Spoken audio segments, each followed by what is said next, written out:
No, I was very recently invited to the British Parliament to speak on a variety of topics, but especially Kashmir, because 26th October 1947 was when Kashmir formally acceded to the Union of India. Apart from that, I met various members of the House of Commons and House of Lords. And one thing which came out very clearly, which was very obvious, is the kind of respect that they had for the Indian Armed Forces. One British Member of Parliament said that had it not been for Indian troops, the outcome of the First World War and the Second World War would have been totally different. He spoke about Kargil, and he said that I've studied the battle, I've studied the terrain and the topography of Kargil and the entire chain of events leading up to Kargil. And he had just one question. He says, how the hell did you guys do it?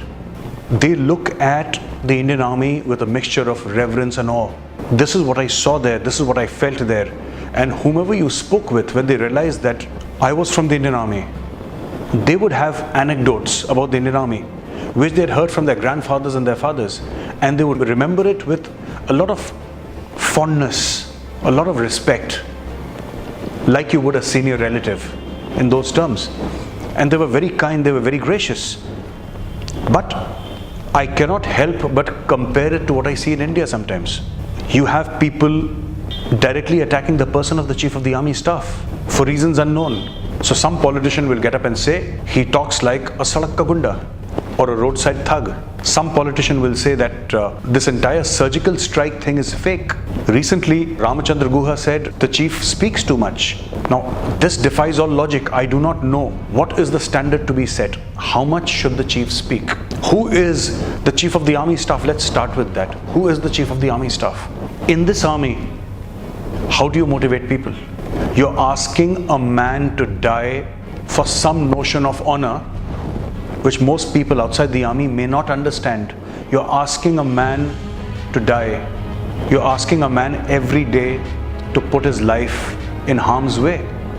When the chief says that Field Marshal Cariappa should be awarded with the Bharat Ratna, he's speaking for the Indian Army. Now these intellectuals, what they would have us do is come back in those nice coffins wrapped in the tricolor. As long as we and our brothers are dying, they are happy to say Jai Hind and Bharat Mata ki Jai. But when an army officer or army jawan speaks, that is the time when they have a problem. Why is this person speaking so much? Why is he standing up for his men? Why is he standing up for the Indian Army? I say, thank God we have a chief who speaks up. Our voice is being heard and we are grateful that he speaks. He speaks because rocks are being thrown at his boys in Kashmir. He speaks because he understands that there is a problem in this country. We are fighting an existential war with Pakistan. We have a very serious problem with China. It is because of the Indian Army that the Chinese withdraw in Doklam. They withdrew from that place because the Indian Army did not. Again, among the intellectuals, there was a great deal of effort to muddy the waters and say that no, China did not withdraw and it was a mutual withdrawal. They asked this question, why does the Chief of Army Staff speak so much? You know, in the corporate sector, how do you motivate people? They get money, they get paid holidays, they get bonuses, and this is how you motivate people to perform better in office, give a better output at work. How do you motivate men in the Indian Army, or the defense services for that matter? How do you motivate a soldier? Nobody gets additional money. Nobody gets anything. You have to understand the context in which the Indian Army functions, and without understanding the context, your knowledge is incomplete. You say, why does the general speak so much? You know, this reminds me of an old poem that I read once in the academy. We the unforgiven, led by the unknown, have done the impossible for the ungrateful. There are people in this country, that special brand of left-leaning intellectuals, that will forever be ungrateful. They don't realize that the peace that we enjoy today, there is some soldier at the border who's dying. Every single day, coffins are coming back from the border, from the northeast, from Siachen Glacier, from the other hotspots. How can you hope to become a superpower if you want to keep your army mute? A mute army is not a superpower's army. American generals speak. If they disagree with what the government is doing in Afghanistan and Iraq, they speak. They stand on the floor of the Congress and they speak. British generals speak.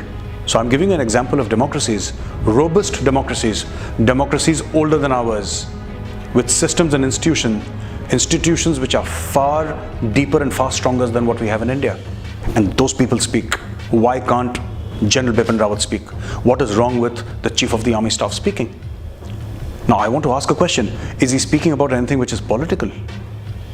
No, he's speaking about his men. That is his duty. By speaking, the general is simply doing his duty.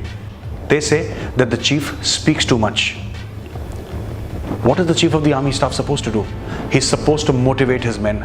He's supposed to stand in front. This is leadership by example. He has to be seen to be leading his men.